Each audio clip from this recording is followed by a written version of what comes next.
ട്യൂട്ടോറിയലിലേക്ക് എല്ലാവർക്കും സ്വാഗതം. സ്വാഗതം. അക്ഷരം ന. നവയുഗത്തിന്റെ ചരിത്രം പഠിച്ചവർ അപ്പുറത്തയൽവാസി തീപ്പെട്ടതറിഞ്ഞില്ല.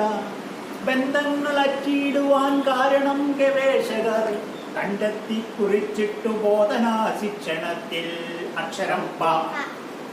ബാക്കിയാം ചില വെൺചിരാതുകൾ ദുഷ്ടമാനവ കുലത്തിലിപ്പോഴും ഇഷ്ടമിത്രമേ തവ സ്നേഹവായ്പുകൾ അഷ്ടദിക്കിലും പ്രഭ പടർത്തട്ടെ. അക്ഷരം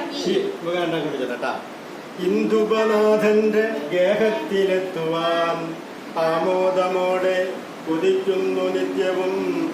കുമുദി അധികമുള്ളൊരീ നാടിനേക്കാൾ ഗമഥയതിശരണം സജ്ജനാനാം. കവികൾ എപ്പോഴും സമൂഹത്തിന് വഴികാട്ടികളായിരിക്കണം. കവിയുടെ ചലനങ്ങളൊക്കെ വളരെ സൂക്ഷ്മ തലങ്ങളിലുമായിരിക്കണം. Thank you.